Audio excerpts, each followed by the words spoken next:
Hey everyone, Alan here. And Bree. And we are the Hunter and the Hippie. And today's episode, we start exploring food. Everything from cooking to kind of different perspectives on nutrition, which then lead us into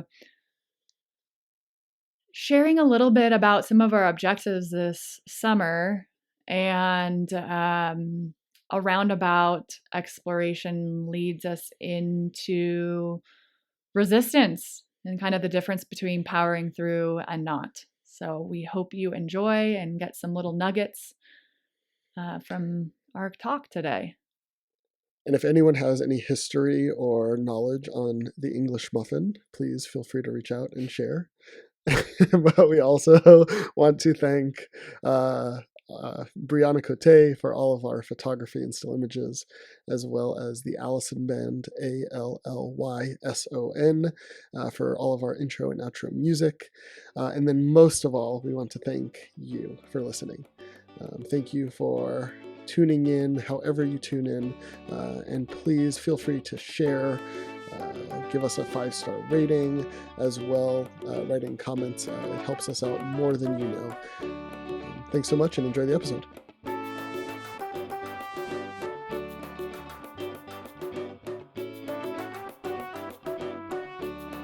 Good morning, Bree. Good morning.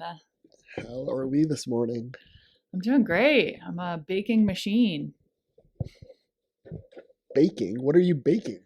Well, currently I did some English muffins this morning. I have a cheddar or a cheese jalapeno loaf rising, and yesterday evening I made cinnamon rolls all from my sourdough starter. Oh my gosh, this sounds amazing. I might have to come up to Hill City. You know, it's funny when you say English muffins. Growing up, my parents, we would always get the Thomas's English muffins. Yeah. And for the longest time, I thought that's all an English muffin was just Thomas's English muffins. Like I didn't realize like there were other brands and yeah, you could make your own. I feel like I don't know if I've really seen other brands though, you know, like you always see that like white and orange package. Right. Well, there is another brand and it's so much better. Oh, really? Oh yeah. I forget what it's called. Is it Wolferman's? Oh. It might be Wolferman's. Let me see if I can find it real quick. But yeah, it is it just makes you realize like how it is Wolferman's English muffins. Yeah. And these English muffins are just dense and thick, yeah. And they're so good. Well, that was actually like a place in college they made their own English muffins and they were bigger and fluffy and yeah, they were like the best ever and they sold them.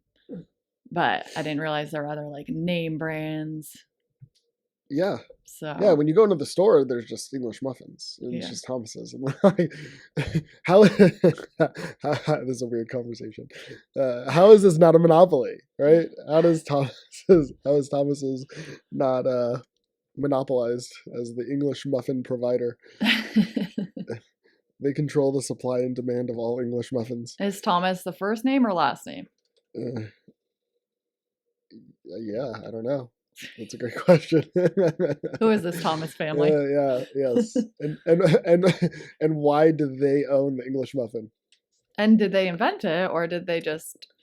Right. Probably not. I mean, unless it was like an old English woman, like who had passed a family recipe down, and then finally they're like, "Let's make this for the public, for the masses."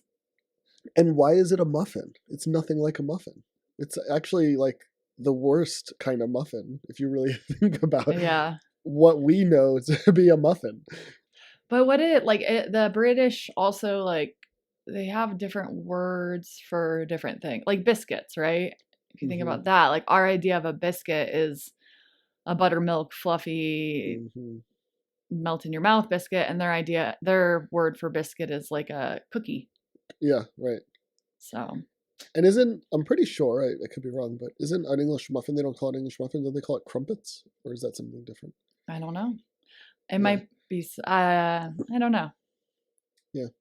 I stopped caring in 1776. I'm kidding.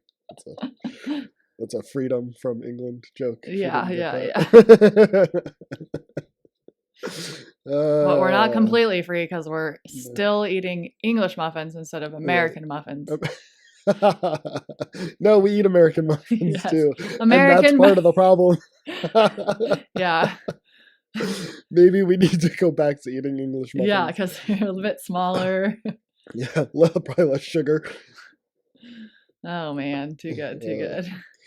Shower thoughts with the hunter and the hippie. Yeah. See, we talk about everything on here.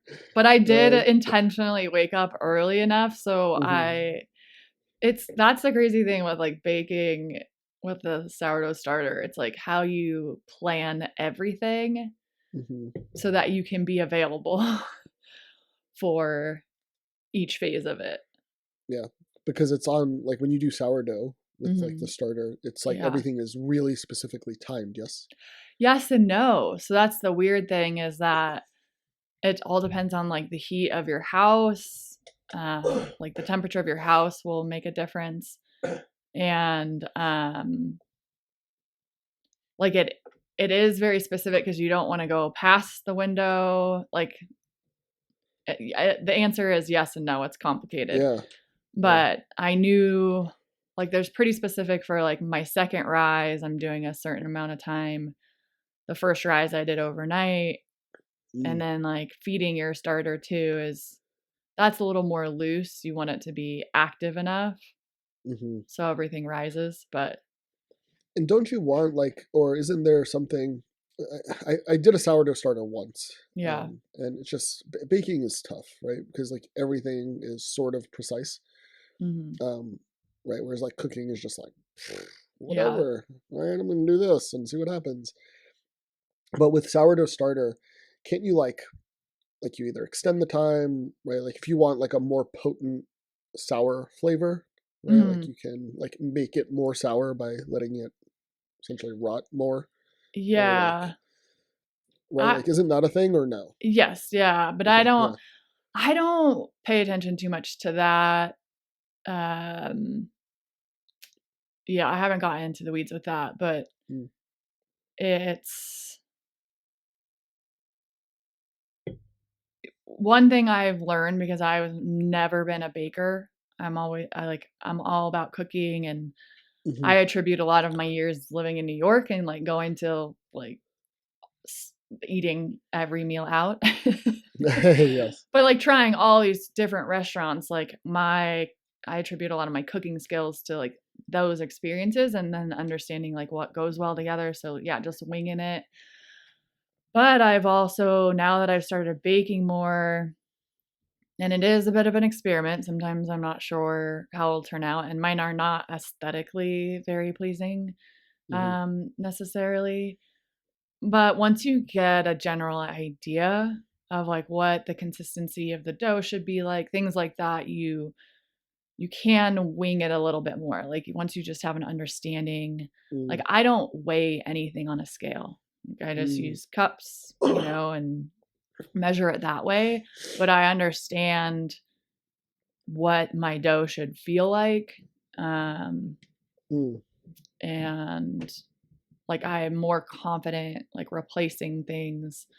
Like my cinnamon rolls, I put heavy whipping cream instead of milk. And what does that do? I don't know. I haven't done it with milk. Oh, interesting. Yeah, I just went straight for that. That's like heavy whipping cream is thick. Yeah. And because I used to do my regular non-sourdough biscuits, I used to do my biscuits with half and half instead of milk. So, yeah. Interesting. I just always think more butter, more fat, usually the better. I can get down with that. If in doubt, add butter. Yeah. And then and the same rule applies with garlic for cooking. Did I ask you this already on a show? I don't know if I did. If you have a recipe and it calls for 2 cloves of garlic, what do you do? See, I'm not the, I don't, I can't be on, I might stray from you here, Uh-huh. but I do think lots of garlic garlic is good, but Yeah. I think you can over garlic. Okay. But if it calls for 2 cloves of garlic, what would you do? I don't know. I don't really follow recipes. Oh, okay. Would you put only 2 cloves of garlic in something? It all depends Like on 2 how little... much I'm making. Okay. That's a And good how answer. big the cloves are. That's a good answer. You can get like those really thin ones, and then you can get those honkers, you know? Yeah, you're right. You're right. But I don't answer... like, I actually like, I know you might judge me here, but I actually will use a lot more garlic powder than actual garlic. Oh, that's good. Yeah, I won't judge you for that. Okay. I'll judge you for other things, but not that. But I also had a weird reaction to garlic one time. Like... So have you ever heard of like people will like, if they feel themselves getting sick, you just eat a clove of garlic? No. Okay, well, I had heard that. And you did that. And I ate it quicker. and my body immediately like heaved until I puked it up. Like it was like this reaction of like, get this out now. And I just like went into this like crazy dry heaving. And then and I went to the toilet. I was like, what the heck? And then like, finally I threw it up. Just that. Did you feel better? Yeah. Did you feel better? I mean, not in terms of like like. It's like, that's what I'm asking. Maybe you got it out. Yeah, I got the garlic out. So I advise, if you've ever heard that, like maybe I did it wrong. Maybe you're supposed to do it like, I don't even remember if it was like empty stomach. Like I don't remember anything, but then I was like, funny. And then I read something where like garlic it's actually like low vibrational, like when you come, like we're getting hippie here, but on like, its vibrational energy is low. And so they're like, don't overdo the garlic. Huh. Interesting. Yeah. That and onions. Garlic, so onions are terrible. I like burnt onions are good. Or like caramelized onions. I know you don't. Onion. Yeah. No onion. There's no such thing as a good onion. No such thing. No such thing as a good onion or cilantro. But I do use onion powder, so okay. Like onion flavoring. Is it texture that you don't like of the onion? Yeah, and the flavor sometimes, but like the texture. And like, okay. I feel like it doesn't like chew, like it's like sort of like crunchy a little bit, but then like when you're eating something that has like chopped onions in it, and then like you like finish eating it, but then like the onions are still in your mouth or like in your teeth, and I'm not a fan of raw. The raw style I would have would be like pickled, like that on like a little taco with lots of cilantro. Yeah. What? You want to talk about dry heaving? Yeah. For real though, with cilantro, the smell of cilantro will make me gag. What about parsley? I hate anything green like and flaky like that. Like there's, okay. I mean, if you put parsley on, it's sort of fine. But like that also, like, I don't understand the point of it. It gets stuck in your teeth. People are like, oh, it doesn't taste like anything. Great, then why'd you put it on there? Yeah. That's my biggest pet peeve. So like I have a really sensitive palate and I'm a picky eater. Yeah. And people are like, oh, you don't even taste it. Like, then why are you eating it? If you can't taste it, why are you eating it? Oh, well, blah, blah, blah. Yeah, no, exactly. Stop it. It has a taste and it's gross. But that's just my personal palate. Yeah. It's also like I don't like avocado and I don't like a lot of shit. Yeah. Okay. Is it texture or taste for avocado? Yes. Both. It's, okay. And I've like tried it and like I want to like these things. Yeah. Because it would just make my life so much easier. Yeah. Well, I mean, I would understand like guacamole has cilantro, so I was like thinking of other situations for. I mean, I eat avocado quite a bit, but it's also you. I grew up in California, and the avocados are incredible, and everywhere else they are not so incredible. And unfortunately, I'll still I don't eat them as much, but I feel like if you get them not close to where they're grown, there's so much risk for like not having them taste that great Yeah. or like spoiling in a weird fashion, like from the inside out, or like the skin will stay hard, but then it's like softening too much inside. Like, Interesting. yeah. But a tip for anyone who does like avocado and I'll buy actually super like hard ones, and you just put them in, people say a brown paper bag, or I just put them in the cupboard. And then I actually like rotate them. Like I'll get like 3 levels of hardness of avocado so that they're ready for me at different times. Absolutely. But like this stays in the cupboard an extra day, you know. Yeah. When I buy bananas, I try to do that too. Yeah. I try to like look for like either the banana singles at the grocery store. Yeah. And like then I'll buy like a really green one. Yeah. And then like one that I want to eat tomorrow, one that I want to eat today. Yeah.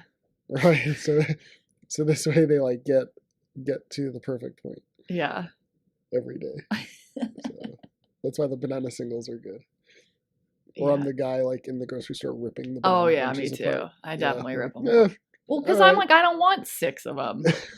6, massive bananas, right? Yeah. Yep. I don't know. Yep.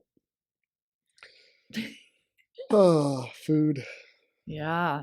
I just scarfed down a ton of food before. What was on your breakfast plate? Same thing I do every day, Pinky. Try to take over the world. It's literally the same breakfast I eat every day, which is 2 cups of white rice. Yep. And 4 eggs. And tons of butter. Nice. And salt. Salt in my egg, salt in the rice. And then salt, I drink a cup of salty water.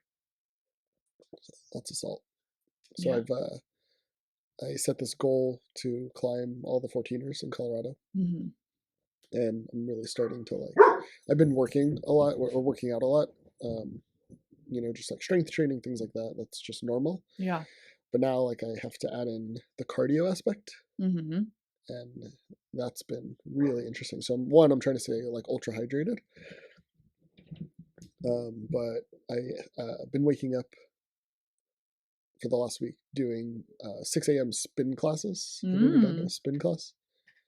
What? Have you ever done a spin class? I worked for Oh, yeah, that's right. You work for SoulCycle. Yeah. Did you do it? Were you a coach? No, or you just worked corporate? No, I didn't teach. I just was on the business side of it. And you would go to the classes? Yeah. This was my first time was last week. They're fun. Yeah. And I'm just I just need to get my cardio up. And it's been, so I went to spin class this morning, got home, and usually I make a ton of rice and I just have it left over and ready to heat up. When I got home this morning, I didn't have any rice. Oh. And that's why I was like, shit, I need 10 minutes. So I had to make rice and then make eggs and then inhale it. But yeah. Oh, what was on your menu for breakfast?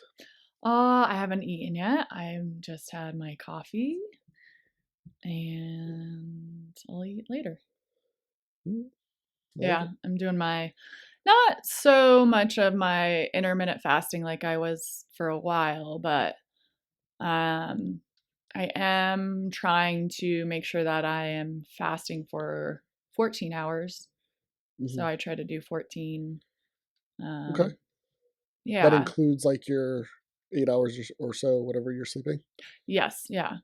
So usually try to be done with this approach. It feels like as I'm ramping up my running mileage, more maintainable. And of course there's exceptions to that. when I need to fuel before Mm-hmm. a run.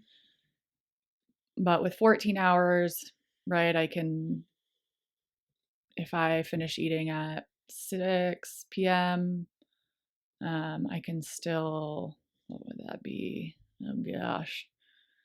I know Alan's math. It would be 8. I could eat at 8 a.m., but typically I'm usually not eating until the earliest I've kind of been eating is 8:30, but more around like 9:30. So, yeah. So just trying and that's to. not terrible. No, and everyone thinks like fasting, it's like Mm-hmm. 14 hours is really, I think, easy. Yeah. I mean, it's ideal to not eat like 2 hours before bed because of how it affects your sleep. So, I don't know what you're talking about. Stop with that nonsense. and so, that's an inside joke. Last yeah. time Bree was here, when I was eating 9 at like 10 p.m.? o'clock. Yeah, like right before bed. Yeah, it's like, let me eat as much as I can and then lie down. Yes, that's what I do. Makes a lot of sense. Let my body be super active as I'm trying to rest and recover. It needs food to rest and recover, doesn't it? Yeah, well, I don't know what's worse is like staying up for 2 more hours so that you. Yeah, so I can digest the food. Yeah. Yeah, that'd be an interesting study, right? Like, because that would mean 2 less hours of sleep. Yeah, but quality of sleep is like, I think, the key here. Right? Because if you're sleeping 8 hours and you're getting poor quality, is it even doing what sleep is supposed to do?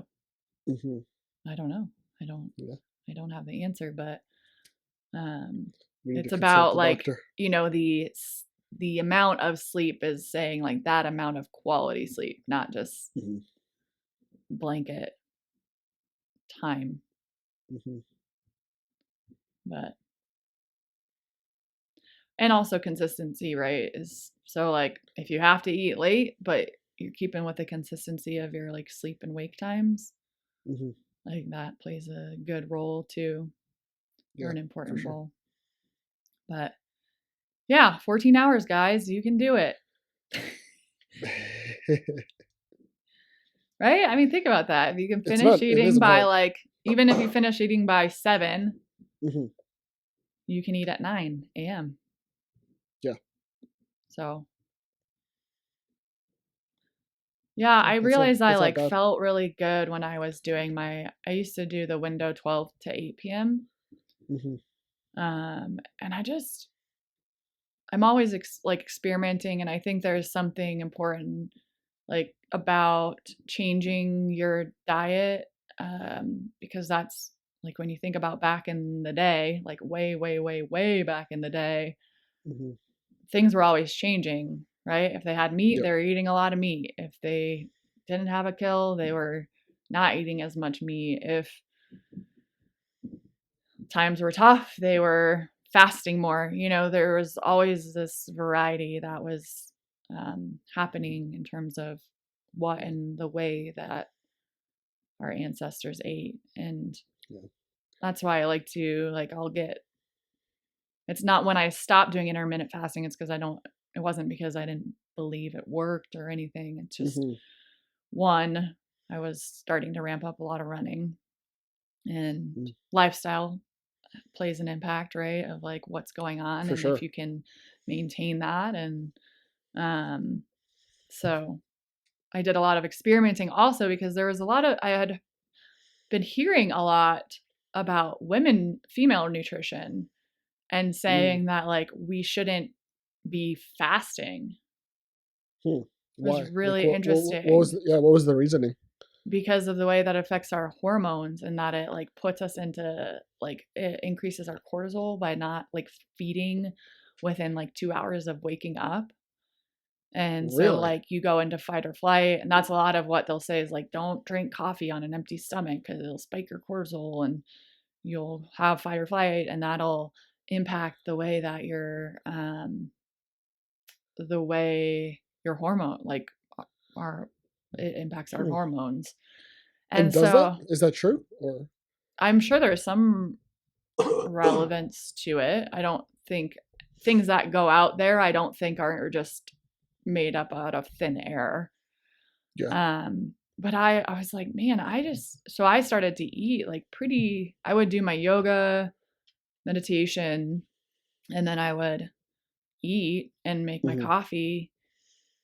But I don't know. I think I feel better when I have a longer like fasting window.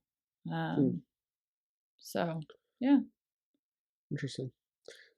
For me, what I've actually noticed, I noticed this last night because yesterday my schedule was really busy and I didn't get to eat nearly as much as I wanted. Yeah. And I've really been tracking on my diet, like just consuming tons of calories because again, I've been just lifting heavy and just really trying to prep to get strong for all of life. And I've been doing really good with my diet. And then yesterday I didn't eat as much and I could feel it. Excuse me. I could totally feel like being like sort of like bogged down and not having the energy and not having that fuel.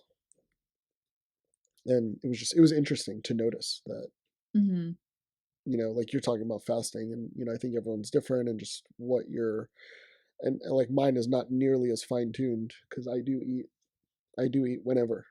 I do eat before bed and my sleep probably does suffer because of it. So I probably need to fine tune it. But what I'm specifically talking about is just the amount of food that I need and that I've been eating. And I've noticed a significant change in like performance and really how important it is. Yeah. Well, and it's interesting because fasting doesn't necessarily mean less calories in. It's just a smaller period of that you're getting potentially the same amount of calories. And like a couple things, like I do notice when it's very interesting because one part of it is as I start to like ramp up my running, I do start to notice if I am not increasing my calories that I start to feel pretty depleted just in terms of like energy levels. And I'll be like, what is going on? I was like, I probably need to be eating more. I can't be eating the same when I'm doing 25-mile weeks as I am when I'm doing 40-mile weeks. Right.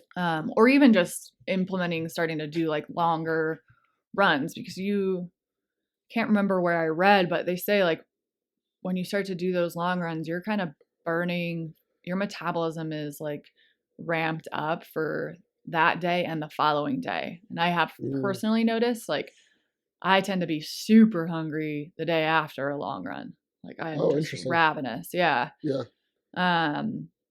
And so like the other side of that though is if your body isn't trained to use what it already has, then you will get these signals of needing to eat, of being hungry. And so a big part of what I've like somewhat, I don't stress about it. I've gone through periods where I'm trying to figure things out, you know, and then I'm like, this stress is going to be more detrimental than just kind of just trying something and going with it and not being so analytical about it.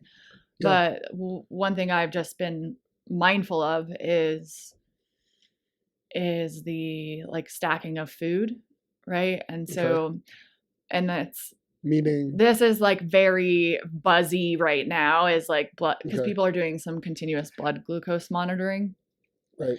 And so that's the element of, are you hungry because you didn't eat a balanced one when you ate, it wasn't a balanced calories. Yeah. And so you spiked and you're crashing. And so you're signaling like, I need more because you just had empty carbs or you just had like high sugar with nothing that has a slow burn to it.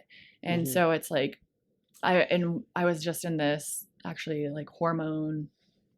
It was like a women, it was called Strong Her, and my friend who's a functional medicine put it on with this nutritionist, and it was all about the female cycle.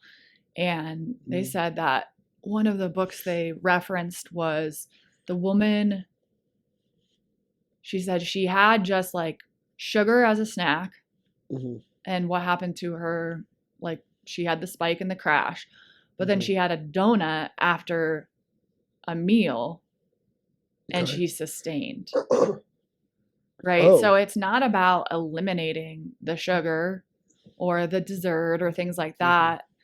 It's about pairing it with other foods so that you're not getting that extreme hike and then drop where then your brain signals refuel. And that's a lot of this training for like endurance running, why they talk about like fat adaptation and really being particular what you eat, is because if you're just fueling with sugar, you will have to refuel constantly because you're going to constantly 100%. Spike and drop. And so people use goos and things like that.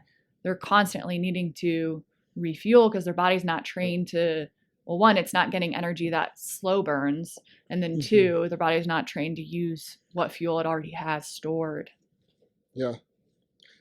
And that relates to glycemic index, right? Right. Glycemic index is like essentially that burn, right? Like, is it a slow burn? Is it a fast burn? Right. It's essentially how we process the sugar. And there's spots for both, right? But to what your point, and I think you're making, is like, we need more of we're too used to the slow burn or the fast burn. Yeah. Right. We're too used to, right? Like everyday life, all this processed crap that we're eating, it gives us these highs and lows, and then it's triggering us to eat again and again and again. And that's where, and then we're not using what we have because we're just constantly eating empty calories. Yeah. Something that burns quickly.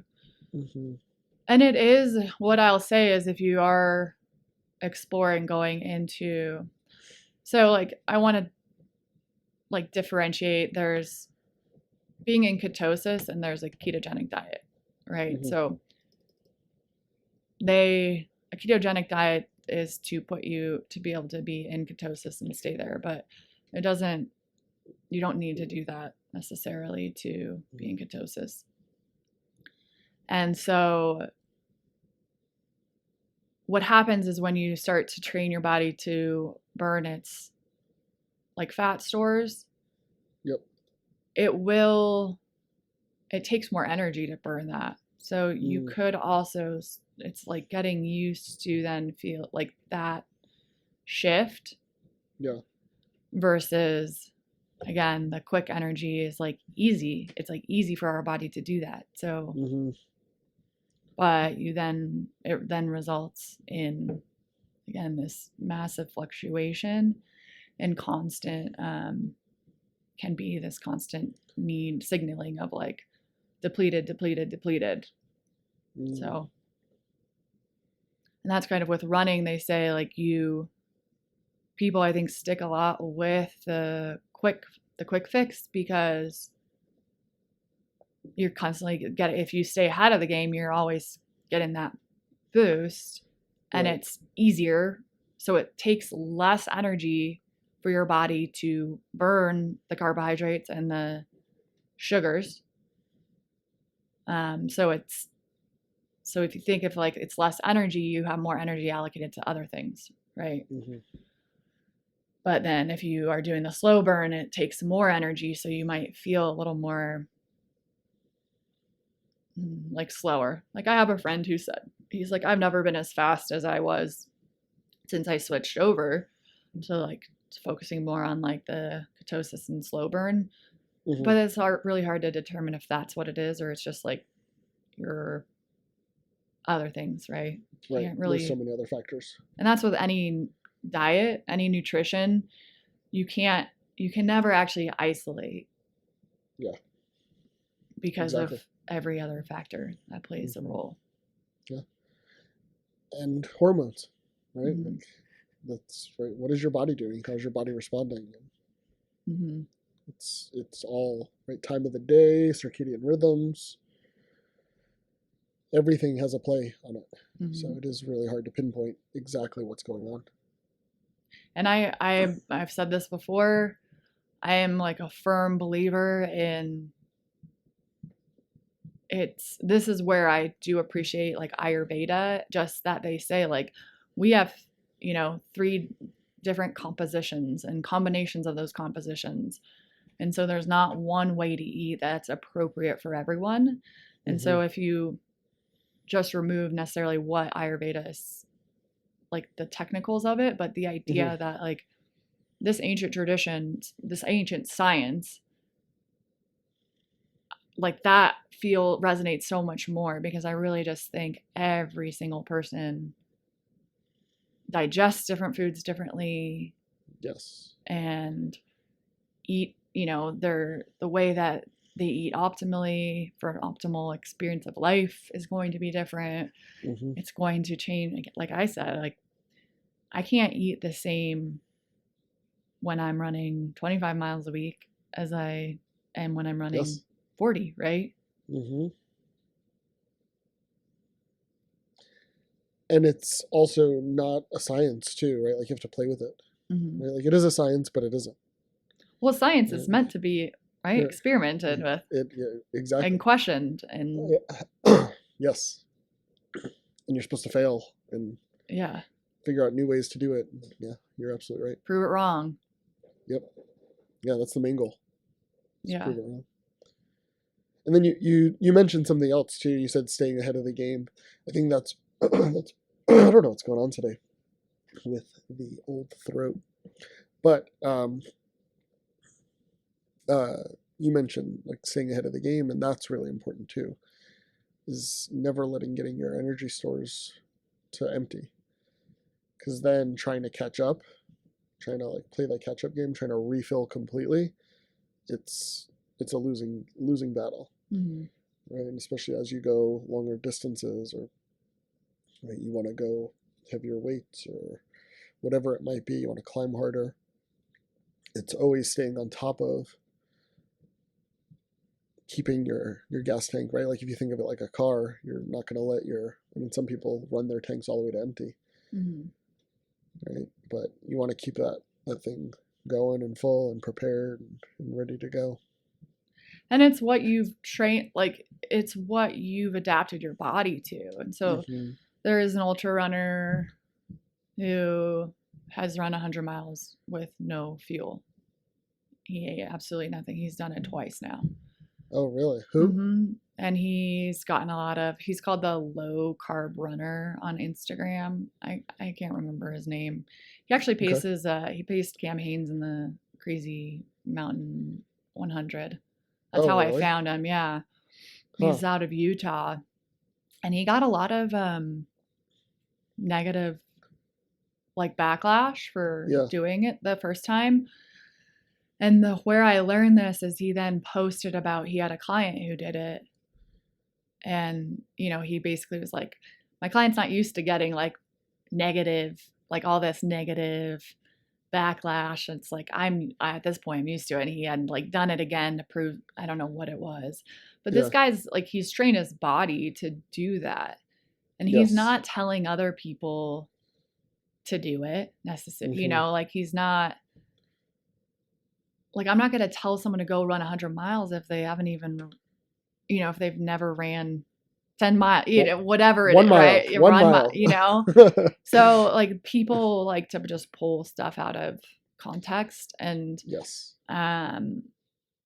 because there are all the commentary. Well, he's encouraging, like, eating disorders and this, and, like, just so much of, let me put my opinion on it, and not even knowing this person. So I think all it shows is that our bodies are resilient and our bodies adapt, right? Like, and Cam Hanes is a beautiful example of it. And I'm thinking about what I'm doing right now and what I'm getting ready for, and the volume that I'm going to be putting into the mountains at altitude. And it's a little scary, but my goal right now is to break myself so I don't break later.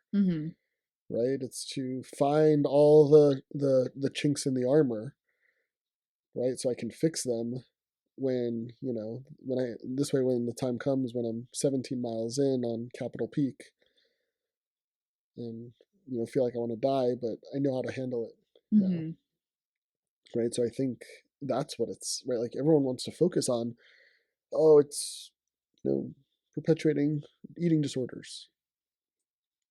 I mean, anything could be perpetuating eating disorders. Yeah. And it's all on how we look at it. And people just want to, he's not saying, like you said, he's not saying that this is how everyone should be. He's just showing you that it's possible. Right? And with you running 100 miles, you're just, right, like you want to do it for you, and right, like we don't have to get into all that, but like you're also just, it's possible. Yeah. To someone like me, I'm like, that's not possible. Well, like I know it's possible if I put in the work, but I don't want to do that, and so I'm like, yeah, that's not going to happen. Yeah. Yeah, it's testing what we're capable of. And the only way you do that is by trying. And and I think, probably the first time he went out to do that, maybe he's tried it a bunch of times and wasn't able to, so it's, the pushing the boundaries isn't, I'm sure there's different reasons for people who explore that, pushing the boundaries, and it's all relative. Yeah. Pushing the boundaries for me is going to be different than pushing the boundaries for someone else. And my desire, like my intention for doing like 100-miler is like, I was like, I want to know what it's like to like run for that long, like run through the night, run for 24 hours. I want to see what comes up physically, what comes up. It's more mentally, right? Like it's both, but like I'm just curious. Yeah. And I love that. I love that. God, I love that, because I don't think that about that, but I think that about other things, and that's what's really fucking cool. Yeah, is like you can, and like that's where I try to relate to people. Sorry if I cut you off. Oh, but no. Just like that. Like I just want to see what the fuck happens. What comes up? Right? Like I always say, like, what are you the person that you say you are? And do you really know that? Right? And there's only one way to find out, and it's, all right, let me run 100 miles and see what comes up. What thoughts do I have? How do I feel? Do I want to keep doing this? Right? Like whatever it is. And you can go about that in different ways. Yeah. And that's so fucking cool, because for me, it's not like I think about running 100 miles and I'm like, nope, don't care what comes up at 100 miles. I have no interest in that. Yeah. But I have interest in getting there, just using a different method. Yeah. Of getting there. Yeah. It's all, I mean, it really, I see it as really the yoga. It's like this mental, like Sadhguru says, I have a mind, but I'm not my mind. I have a body, but I'm not my body. And that just really resonates. And it's not I think I need to really clarify this piece of, it's not using dissociation. I've dissociated for a lot of my life, and in different ways. And so it's exploring that in a very deeply connected way. So it's like when I'm out there, I'm not necessarily disconnecting from pain, but I realize that I am not this pain. I can choose to feed it, or I can choose to let it be and let it pass. So I really, because of even like my own work with working with trauma and in the healing modalities of like dissociation and then this concept of I have a mind but I'm not my mind, I have a body but I'm not my body. It's a fine line. Yeah. Right. And it's knowing what you do in those experiences or what your tendencies are, and then starting to see how can you again stay embodied, can you stay grounded, can you stay connected while these really challenging elements are, but with a knowing of something larger than the experience. Yeah, I love that.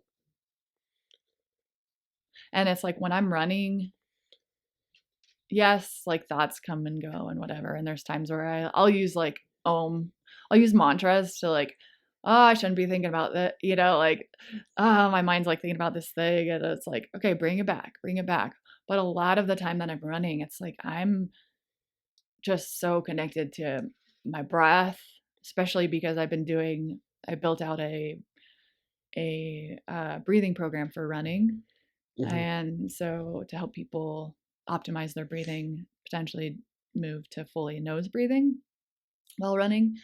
And so I focus a lot on my own. This is before I built out the program, but I focus a lot on my breathing and noticing that. And then I do focus on sensations in the body and like just noticing what I'm feeling and as it changes and shifts. And so it is a very meditative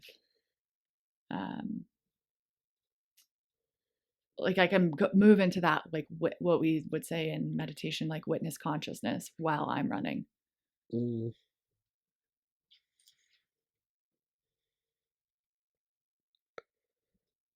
I'm just writing some notes. This is really good. I love this conversation. Yeah, it's just fascinating. It's very, it's complicated and it's not, it's complicated again because we can come back to our unconscious patterns and habits that don't serve us. And again, that can be dissociation, that could be powering through. Another one that a lot of people are really great at is like powering through something. And there's differentiation between like what I'm doing out there and like powering through. And I would say the differentiator is one is with a sense of ease. So suffering with a sense of ease versus the suffering with resistance and a need to prove something or all these other aspects. And that's just my own personal perspective on that. Yeah. Yeah. You say that, and that brings up a lot of thoughts for me. I'd really like to hear you talk a little bit more about that, if you have any other thoughts. In which part of it? Well, just the powering through, because I think I understand what you're saying. Right.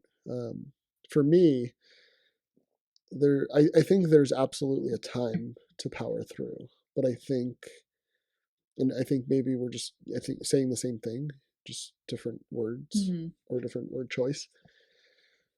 Because for me, it's being aware, it's being conscious of those thoughts. It's exactly what you just described. But then also, I said I was going to do something, and I'm going to go do it, right? And like these thoughts, they're not the truth. They're just there, and they're okay, and they're perfect. But I'm still going to do this thing, right? So, like I said earlier, I'm trying to break me now, and like it's already starting, right? Like this morning, I remember my alarm going off, and I thought, oh yeah, I'm just gonna turn it off. I'm not gonna go to class today. Tired. I'm just gonna stay in bed. It's easy. And then I was like, wait a second, I can't do that. Like, what happens when I'm on my third 14er of the week? And you think like I'm not even gonna be in a bed, right? I'll probably be in a tent on the floor. like you think this is uncomfortable, right? And it's recognizing those thoughts, having those thoughts, allowing them to be, realizing that they're perfect because they are, right? You're allowed to feel those things, but then still fucking doing it. And to me, that's the powering through part. But what I think you're saying, and I could be wrong, is just that like you just power through with like ego and just because it has to be done, and you're not conscious and aware of everything else going on. But I don't know. Yeah, I would say it's a combination, and you are the only person who will know. But if you meet resistance,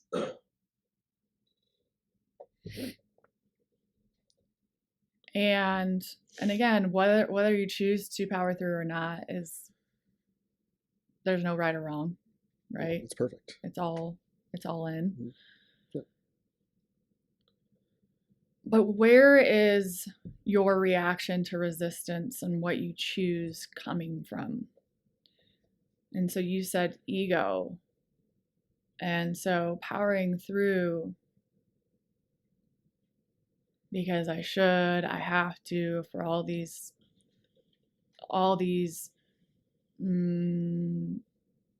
validation reasons. What are you feeding, right? Which wolf are you feeding? Yeah.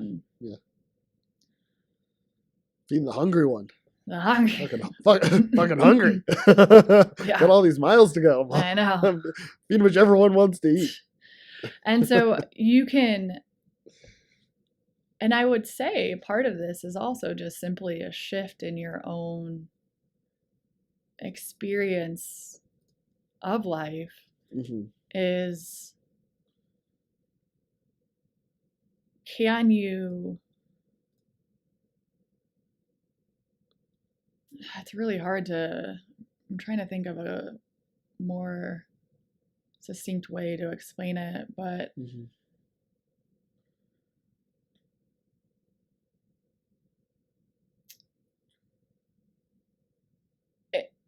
the easiest way is like, are you powering through with ease?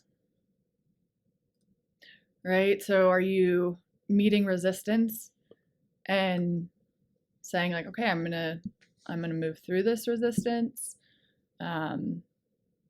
with presence, right? So it's like the acronym ease is oh my gosh, what is the E? Now I can't think of it. Automatic, spontaneous experience. Effortless, automatic, spontaneous experience is the acronym of ease. One more time. Effortless, automatic, spontaneous experience. I like that. And right, like, so when we power through and it's driven from the past, so unconscious patterning, fulfilling emptiness, right? That's not serving us. Yeah. That's only it's only deepening those patterns of lack, of filling emptiness. But if you're met with resistance and you're moving through it with ease, and so if you think about effortless, automatic, spontaneous, all of that happens when you are facing the present in pure presence. And so are you moving through it with ease? And so it's a fresh beginner's mindset on this moment versus, well, if I don't do this, then this, if I don't go to spin class, then then I might not make it up all the 14ers. And if I don't make it up all the 14ers, what will people think of me? So like, It's really hard. It's your own knowing of it. Yeah. And sometimes we quote unquote mess up. You're not messing up. You're just learning something about yourself. It's starting to then also recognize.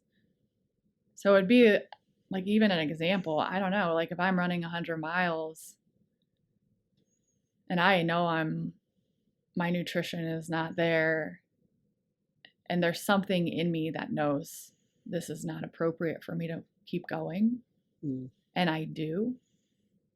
Yeah. It's the ego. I'm no longer. That's the power. I'm no longer testing what's possible. I'm actually ignoring the moment. I'm ignoring presence for a need to prove something. Yeah. Whether it be to myself or someone else. It's again, all of this is such a fine line, and a lot of it is also like, how are you energetically? Even how is your nervous system when you're moving through that resistance? Is it staying heightened? Like you have this reaction of resistance, like, oh, I just don't want to do this. And as you're going through it, it's staying in this like heightenedness, or is there like an ability to like just move through the resistance, and then it's like, okay, I'm doing this and it's not so bad. Yeah. Right. Like a lame example is like, there was an event that I had planned to go to. I got done with the training and I just like, I just really don't want to go. I don't want to talk to people I don't know. Like all of these things came up, a lot of resistance. But I was like, nope, just go. And even just the act of like choosing to move through that resistance. And so that's where I don't see it even as like powering through, right? It's like, I'm choosing. You don't need to power through. Just because there's resistance doesn't mean going through it is powering through it. Yeah, I was just thinking that. It's going to be like, it's like, I'm choosing for this. I'm choosing for this. And by choosing for this, can I take that responsibility, versus powering through is like, I don't want to do this, but I'm going to keep doing it. I don't want to do this, but I'm going to keep doing this. I don't want to do this, but I'm going to keep doing this. Yeah. So it's like choosing against. So maybe there's a good differentiation is like, I'm choosing against it, but I'm still doing it, versus I'm choosing for it. Like, here's resistance. Choose for it, choose against it. And I wouldn't even say choose for it, right? Because then we're still going into these like the dichotomy of preferences, or the polarities of preferences, duality of preferences, versus as like Guru Dev says, the unified polarities. Right? So moving in choiceless awareness really would be what it is. You're met resistance and you decide to go head first into the resistance with choiceless awareness, not choosing for or against. Yeah. So like, you woke up this morning, you didn't want to go to spin class. This was saying it, but you moved into choiceless awareness. Maybe there was choice because you're like, oh, I'm going to be on the third, like you used pep talk, right? Like you're like, I'm going to pep talk, but really like you could have done the same thing of like, move into choiceless awareness and just get up and go do it. Good. Right. Whether I like it or not, whether I want to get up or I enjoy waking up right now or not, like choiceless awareness. Let me just do that. Yeah.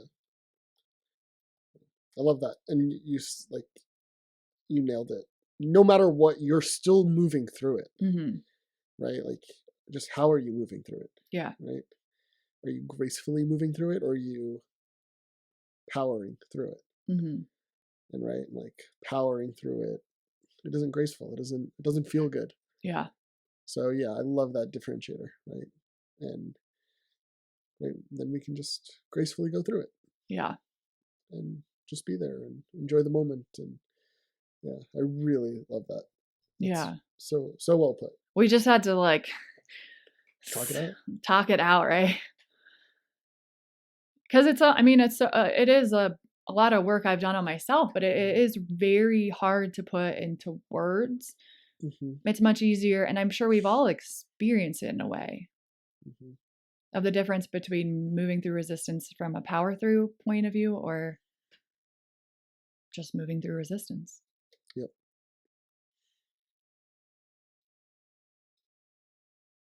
It's beautiful. Yeah. We should end there. Yeah. Drop the mic. Yeah, that's it. Don't drop the mic. We still gotta. Yeah, do a right. little bit. And plus, the thud in people's ears wouldn't sound great. Yeah.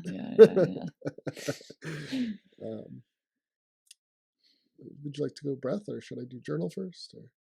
Yeah, you want to do journal, and then I'll just end a short little breath. Yeah, that's great. So, grab your journal, your phone, whatever it is that you're using these days. Just make sure you're doing it. Like, don't skip this part. Don't hit end. Don't stop listening. This is where the good stuff comes in, right? Take this moment. It's just a moment. Just write down your thoughts. Write down what you've heard, what you listened to. Write down your thoughts on eating, baking, cooking. Write down your thoughts on, I want to hear from you about how much garlic you use when it calls for 2 cloves of garlic. And there's only one right answer. More garlic powder. Yeah. But yeah, like, use, take this time, you take the time to listen to us. This is part of it. This is part of the experience. And do this, right? Or just write whatever it is. It doesn't have to be pretty. It doesn't have to be coherent. Just write.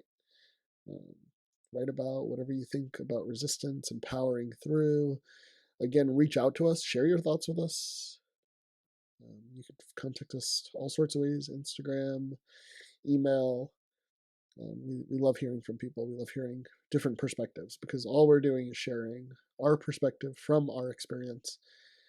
And what's right for us isn't right or wrong for anyone else. And that's awesome.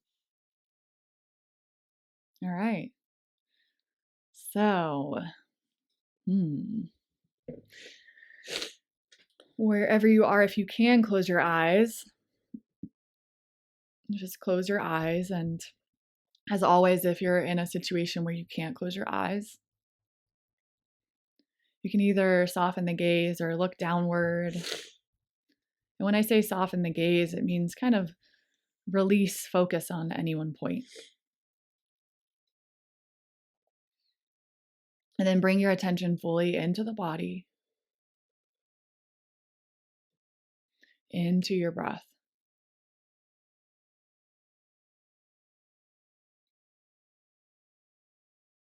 And just notice the flow of breath throughout the whole body. Which areas might be open to your breath and where there might be resistance to your breath. Not needing it to change, but just noticing.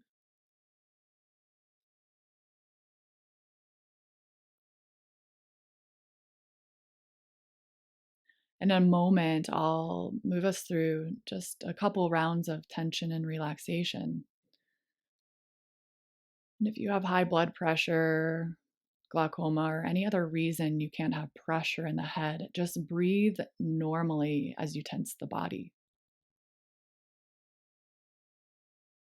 And then on your next inhale, breathe in fully and hold your breath as you tighten and tense your upper body, tightening the fists, the arms, squeezing as tight as you can. Squeeze, squeeze as you hold. And then as you exhale, release the tension in the body. Let go completely. And just feel the flood of energy through the arms, the chest, and the whole body.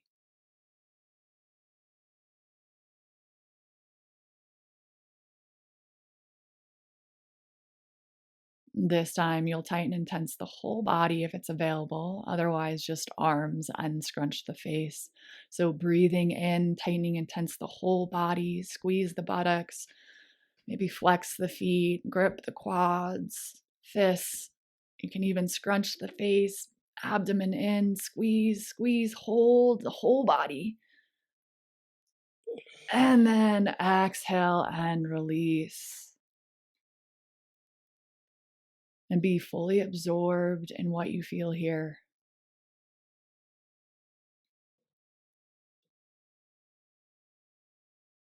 Feel the experience of moving from effort to effortless. Allowing the whole body and mind to relax.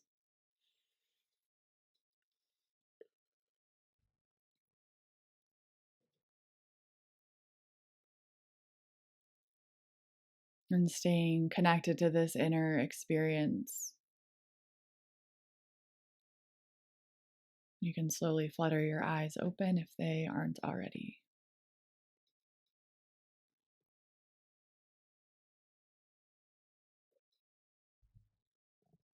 Awesome. Thanks, Brie. You're welcome. That was great. My fingers got all tingly. Oh, yeah. I like it. Write about that experience in your journal, too. Yeah. And with that, until next episode. Till next time. Great talking to you. Yeah. All right. See ya. See ya.